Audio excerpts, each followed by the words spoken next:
Fantastic. All right, it is 3 o'clock, so I'll go ahead and end sharing my screen, and one of you two can go ahead and share your screens.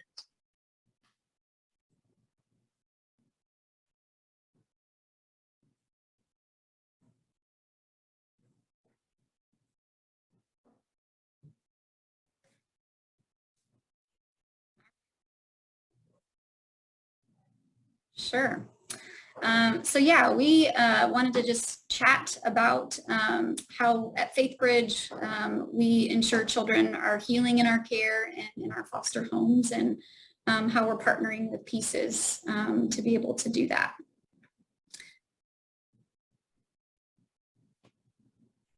Our learning objectives today are, we hope that you'll be able to identify a process which supports an efficient paperless workflow for case management with assessment. And we'll talk a little bit about what we do at FaithBridge, and also learn the benefits of meaningful use of data in foster care and how we're doing that in our practice, and then also be able to recognize opportunities for creating additional value through meaningful use of paperless data.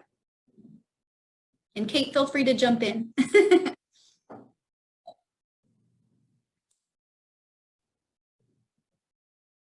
Correct.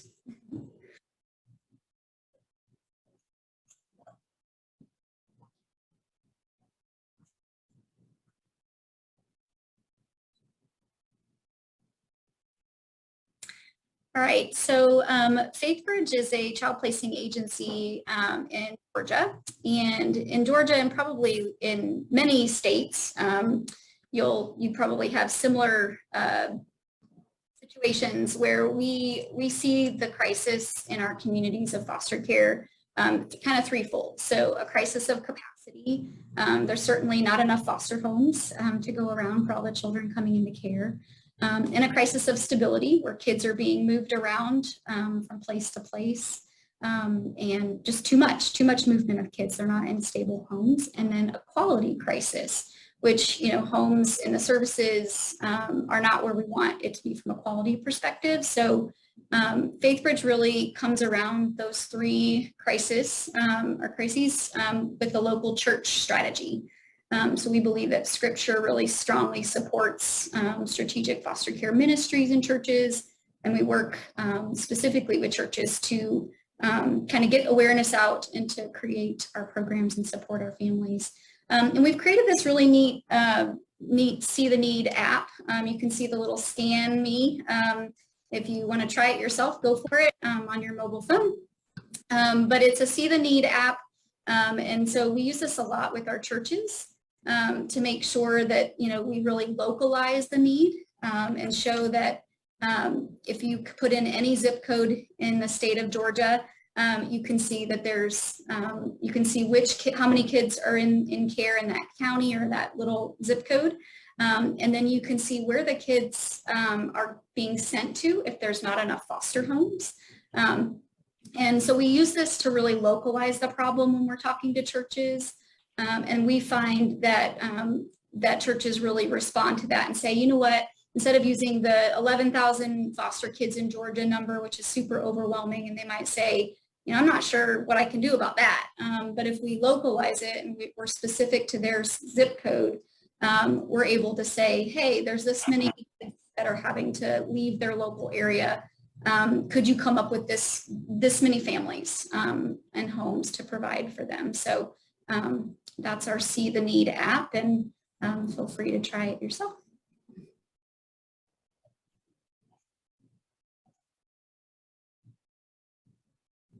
It's on our website, so we link people to it in Georgia. Yes, so we've shared it with the Georgia agencies, and it's a website that you can go to, and we get a feed from the state every quarter with new data that the app gets updated. So.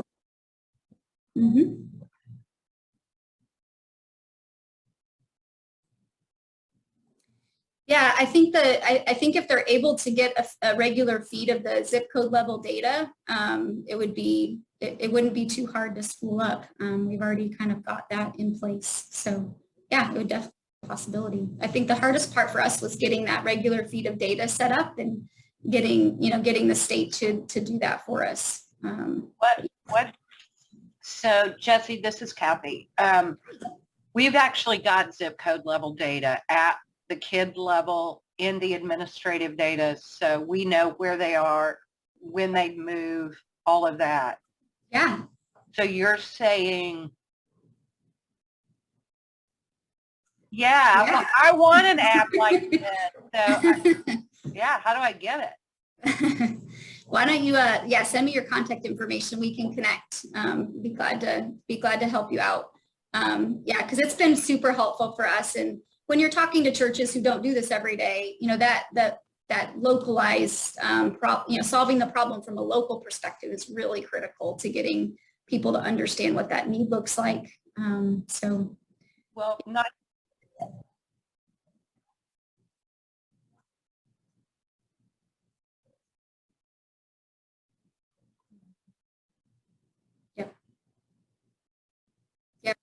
And you guys work with churches kind of in a marketing for them to see where the needs are? Is that?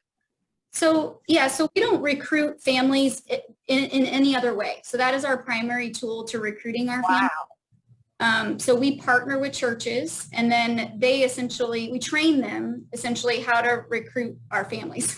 So we help them spool up foster care ministries, which then becomes an awareness tool. Their churches are a great vehicle for this because they're meeting every week, sometimes multiple times a week. Oh, right? Yeah. Getting the need out there is pretty easy. And then they host all of our orientation or kind of the informational meetings. We train them how to do that and provide them with the state kind of curriculum for that and make sure they meet all the standards. And then we work alongside them to help them understand what kind of supports families need, which I can tell you a little bit more about that model as well, because they do some wraparound services throughout their ministries. This was amazing. Thank you. So FaithBridge's vision is for every foster child to experience the hope, healing, and unconditional love of Jesus Christ. We're a Christ-centered organization, works exclusively with churches.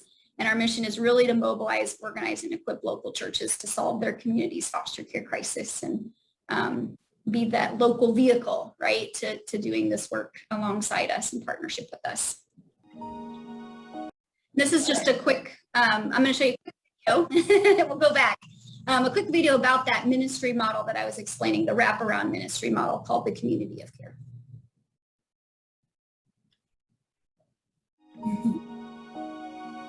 Alone. Alone is something we were never meant to be. It's a real feeling for foster children moving from place to place in the system. It's also a very real fear for families considering foster care. Hesitations to fostering usually involve doing something of such significance alone. FaithBridge has envisioned and pioneered foster care as a team sport.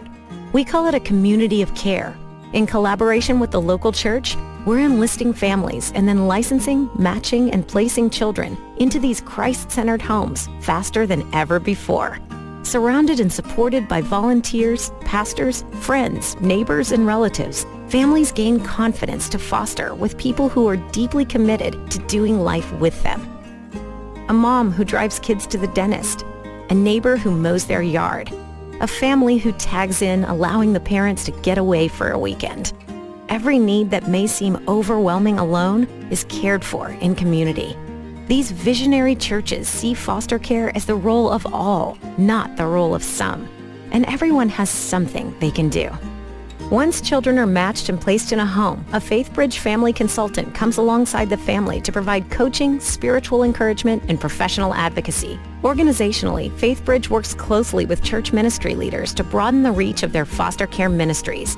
As more and more volunteers generously engage these foster families, the community of care has an amazing ripple effect, revitalizing the spiritual health of the entire church. There is a big foster care crisis in Georgia, but we serve a much bigger God, whose resources are without end, who so loved the world that he gave his something, his only begotten Son, so that no one would be left alone. Everyone can do something. What's your something?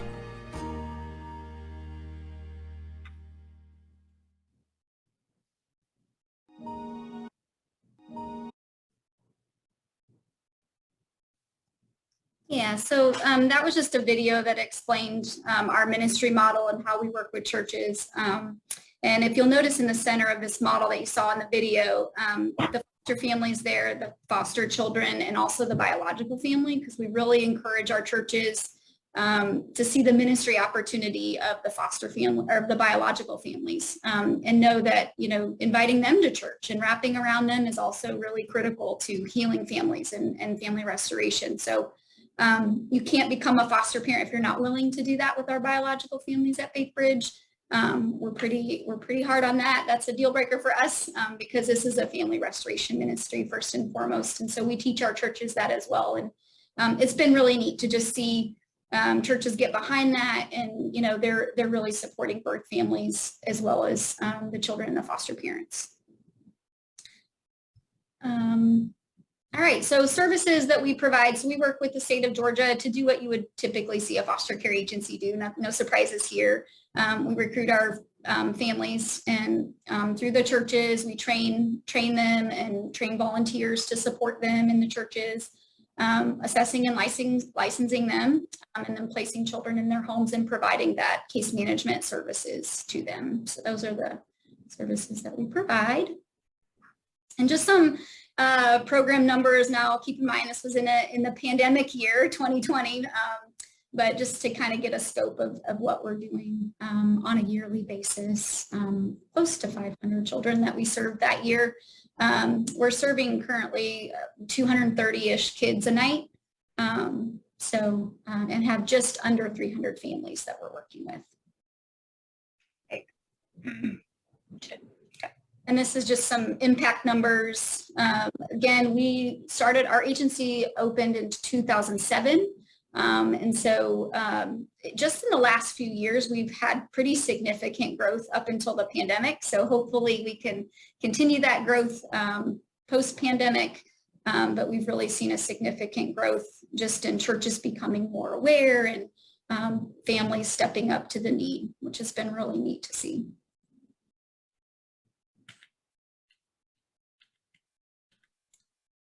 All right, so our commitment to evidence at Faith Bridge really led us to our partnership with Pieces. We are just deeply committed to, you know, finding ways that we can collect data, and it's really important for us that we're making sure that what we're doing is actually working. Our board is very, they require us to have measurable objectives. So and in this field, that can oftentimes be hard, right? So when we're trying to measure quality of home visits, you know, what does that look like? And so we were really looking for, you know, what can we implement that we can start collecting more data and have stronger measurable objectives. We have several, and I'll give you some examples of what we've done so far. And obviously this is an area we hope to continue to grow. But leading and lagging measures, so just to give you an example of what it looks like currently, we've done, one of our leading measures is percentage of children and youth that have a positive discharge. So we're monitoring that. And, you know, a lagging measure that we think could impact that would be foster parents that complete trauma training within the 90 days of licensure. So we know if we can, you know, get families aware of trauma as quickly as possible and help them understand that they can stabilize and maintain placements that can sometimes be rather difficult. Another lagging measure that we think impacts kind of positive permanency and discharge would be getting services set up within the first 45 days of intake. And that can oftentimes be difficult because we're waiting on, you know, getting referrals and all of that and all the paperwork that needs to happen for some of that stuff. But we know that if we don't get services set up quickly, that foster parents start to feel like they're alone. They start to feel like they don't have help, and things start to unravel, leading to, you know, discharge. So a negative discharge. So we know that that's a really important thing. So we're we set up objectives, measurable objectives for all of our team, and those all ladder up to agency-wide objectives of just making sure our children thrive, and we have various ones. So those are really important things that we're looking at, and we know that this data kind of allows, when we're tracking those things, it allows us to kind of find solutions. So positive discharge, if we're not hitting that threshold of what we wanted to for the year, then we can start to do some research and say, hey, what's going on here? Are there trends? Is there, is it a certain worker that's really struggling with this? Is it across the board? We can start to create some projects and action plans to maybe address some things that we're starting to see. So we have lots of things in place, and PCIS is one of the steps that we're taking to start collecting more data so that we can have more measurable things.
Yeah, sure. So we as an agency, we're not required to use the cans in Georgia. So it was something new to us that we said we wanted to do just because we wanted some more data. And so we had to go through a whole training process of our case managers and our supervisors.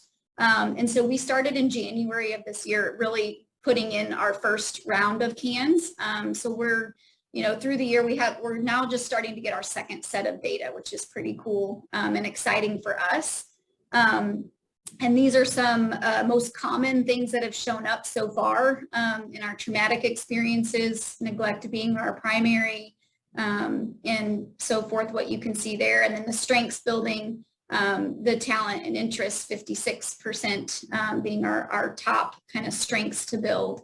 And I'm just curious, does this look normal to you? Because this is all new to us, being able to now visually see, what's happening with our kids. And so I'm curious to hear from you all.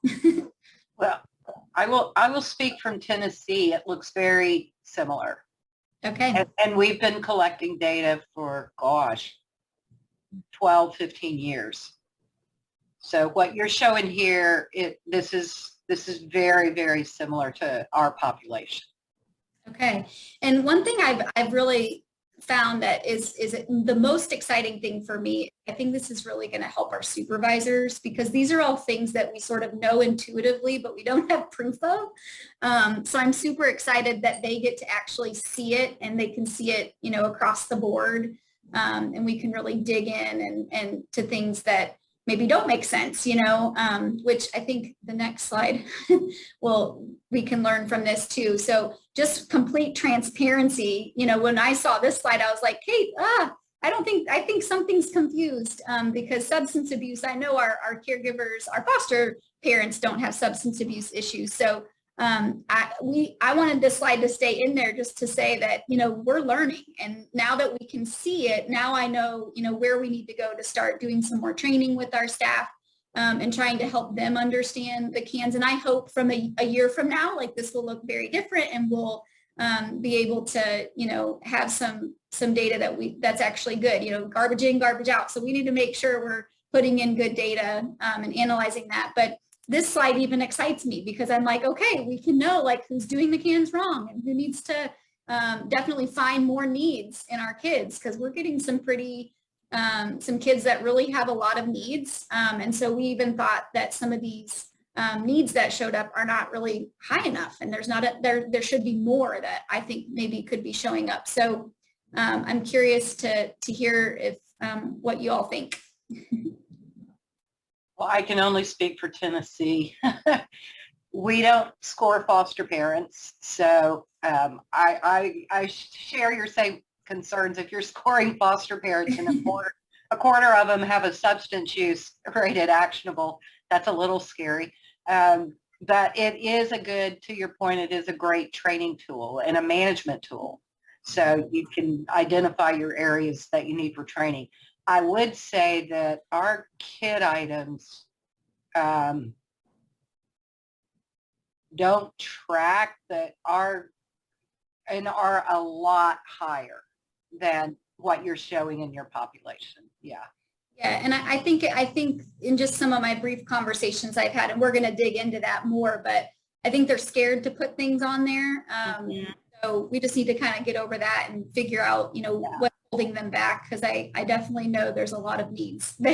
So, and I would say, that's one of the things that I felt like I was hoping this would help us with is, seeing the needs a little bit sooner.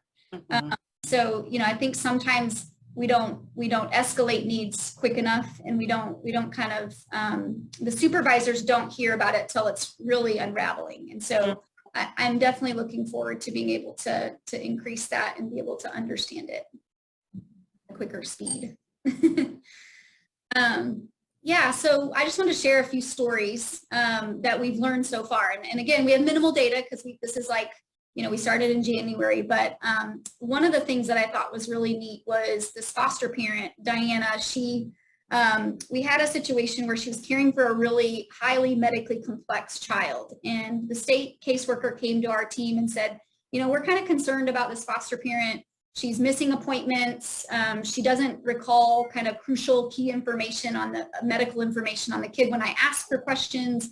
What's going on with this? And they were even kind of questioning, is this the right placement for this child? And our team had spent quite a bit of time with her and felt really confident that she was a great caregiver and, was definitely the right fit for this child, and had bonded.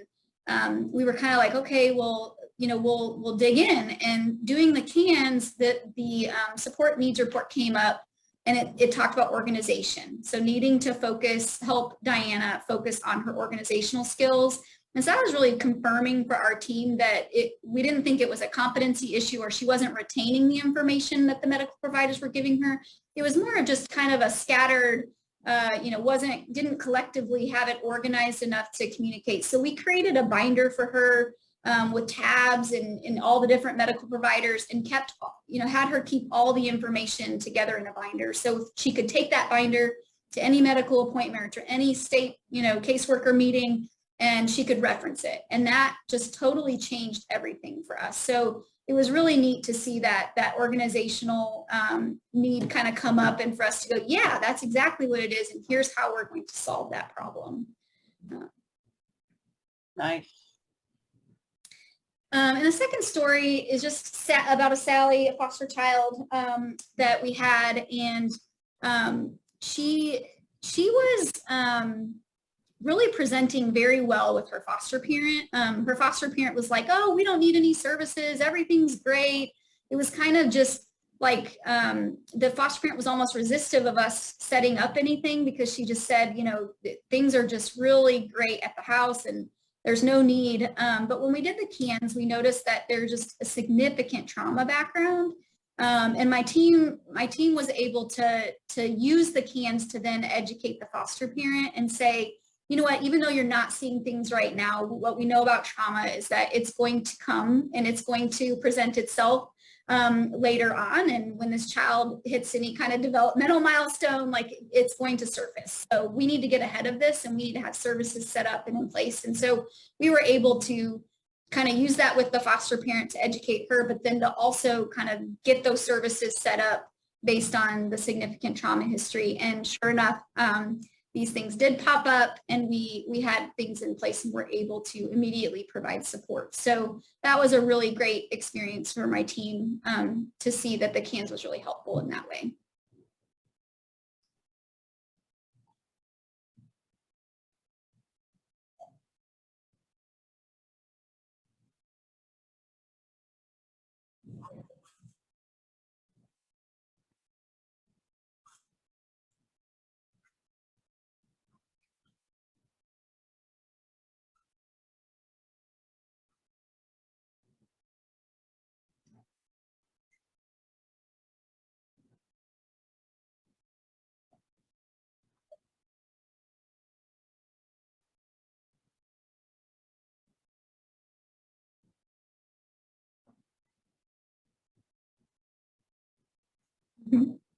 Yeah, and then just the third story was about Josh, another foster child. And this was our first we got 2 actual data sets on him.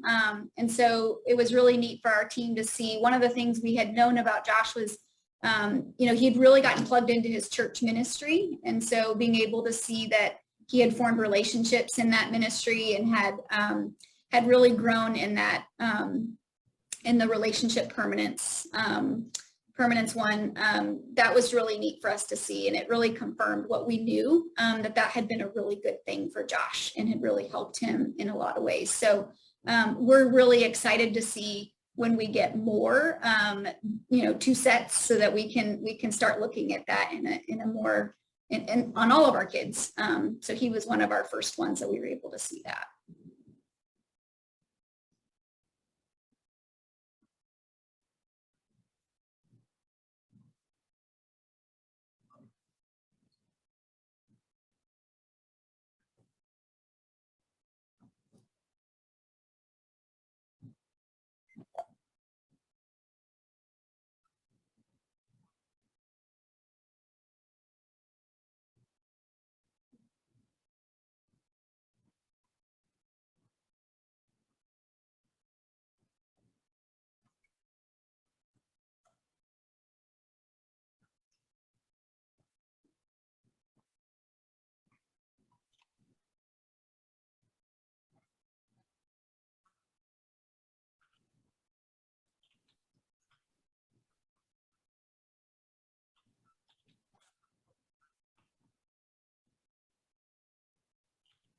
And I love that, because one of the things we didn't want to do is we didn't want to do the cans and then have it be shoved into some file, which, even if it's electronically shoved into some file, we wanted them to be able to take what they've learned from the cans and help go over that information with the foster family. So these reports are really ideal for that. And it's helping us get our workers excited about it too, because it gives them tools.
Mhm.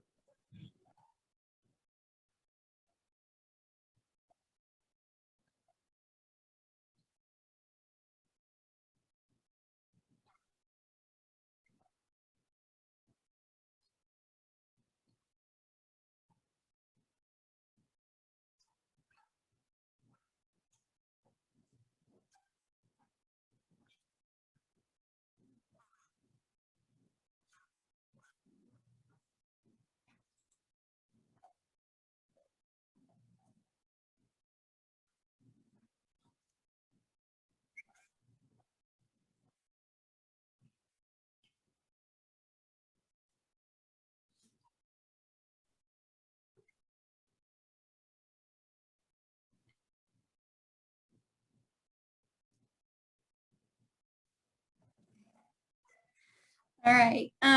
So yeah, one of the other things we hope to do is to be able to start collecting some data on our foster families. And because we work with churches, obviously their spirituality and their spiritual formation is a huge part of conversation. And they kind of come to us because we're a Christ-centered organization and they have expectations because of that, that we would have conversations around that. So we got this spiritual assessment from a church in North Carolina, and they gave us permission to adapt it and use it. And it has 60 questions, 6 domains, and it kind of spits out like a radar spider chart that kind of gives the family an idea of like, or the caregiver around kind of where they're at currently in their spiritual formation, and maybe then it gives them an opportunity to have a spiritual plan for their growth. And these are definitely conversations we're having. If you ask anyone on my team, they will say that our strongest families are the families that are prioritizing their spiritual growth and are leaning into their church community and doing life in their church community. And so it's important for us to kind of know where a family is when we first get them, and to have them be working on that, and us to be kind of having this open dialogue. So that's one thing that we try to help our families with. And so we're excited to be able to start using a spiritual assessment, which we're piloting this year.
Yep.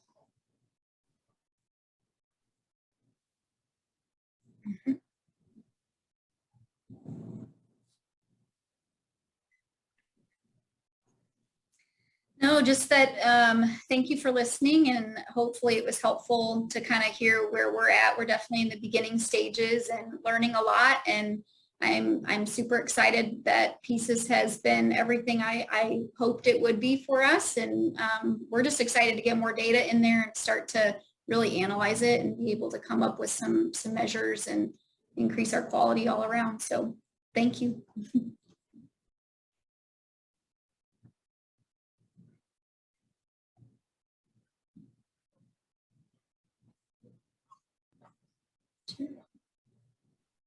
Thank you, Jesse and Kate. Looks like we have plenty of time for questions. So If you have any questions, feel free to unmute yourself and ask them, or if you don't feel like talking, you can put them into the text box and I'll reiterate them for you. Hey, this is Kathy. I have a question. At the beginning, you guys talked a little bit about your mapping process. And did y'all, I might have missed it. I'm sorry, I came a little bit late. Could you talk a little bit more about how it is you map your families with the youth that are being placed in their home, the mapping process? Are you talking about the See the Need app that we shared?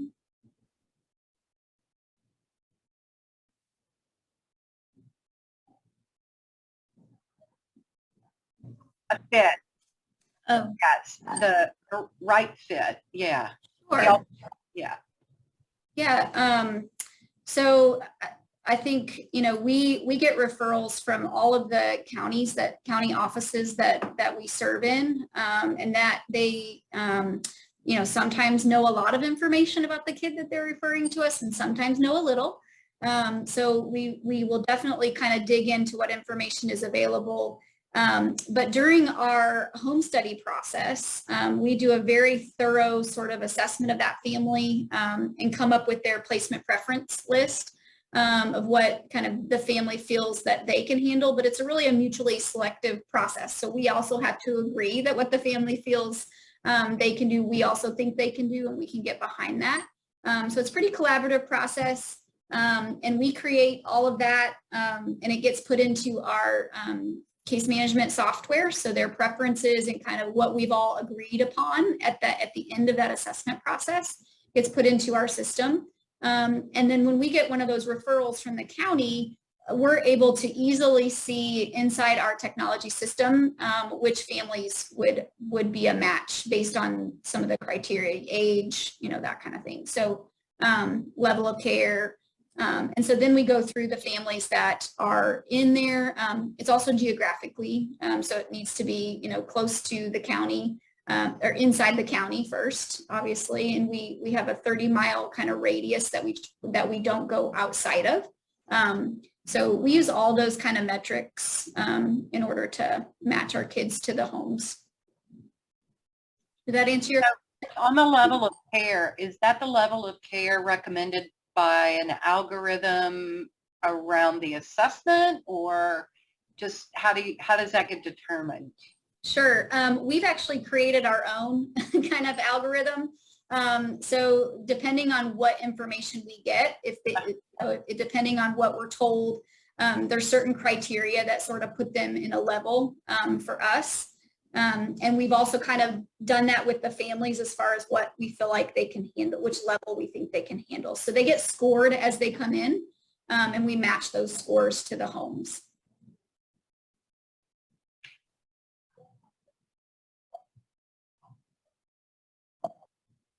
Mm-hmm.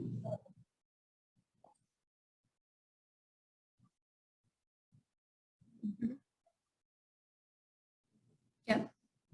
Yeah, that's part of the screening process that we do with our families. And those scores sort of help us kind of understand what families can handle and what we feel like it helps us sort of collectively decide, like, if we agree with what lots of families think they can do things, or they maybe aren't willing to do things, and we have to understand what that means, right? And get underneath that and determine how to move forward. Mm.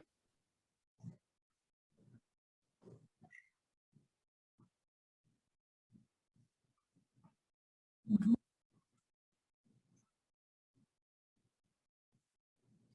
Yep.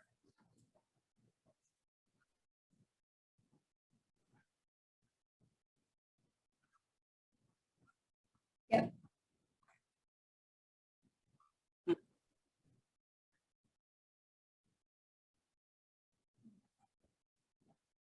Mm-hmm. Yep, absolutely. Thank you. That was useful. Paula, I think you might have had a question. No, I didn't have a question per se, but I was going to say that the reports, we have been using the CANs for a while, and we use Power BI, but your reports are so easy and user friendly in regards to like parents and visually pleasing that I'm very impressed with them. So thank you for sharing them.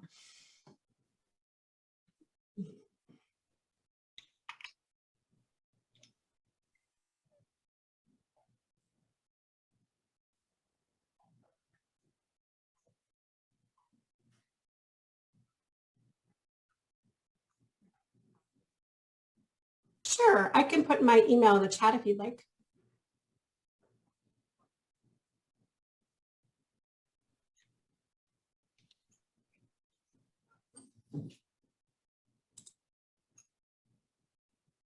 Again, we still have plenty of time for questions, comments, thoughts.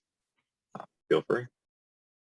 Yeah, I'm going back to that app. I'm really impressed by that app. So Jesse, I might reach out.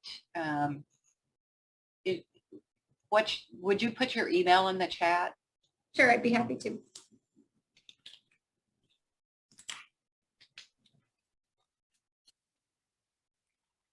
Yeah, thanks, Kate.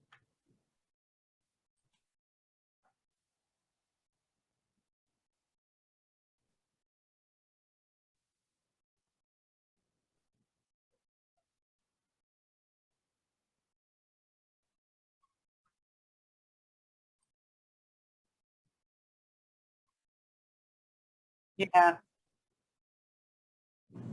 yeah.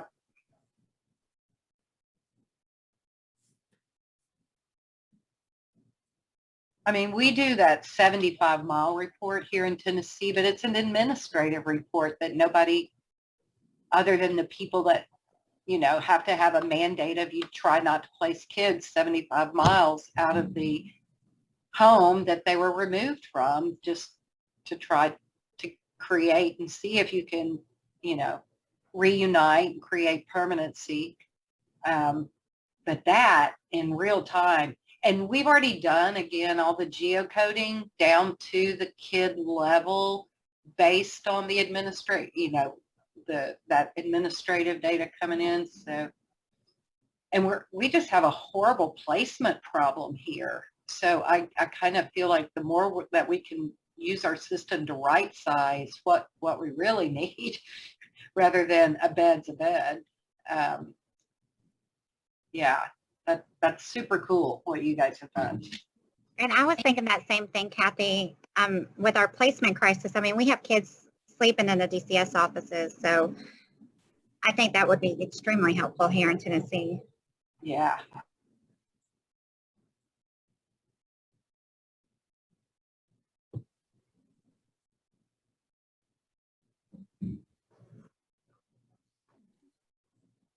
Well, thanks, you guys. That was good. I'm impressed. We'll see you, neighbor. Georgia, not California, yeah. Kate. It was nice to meet you.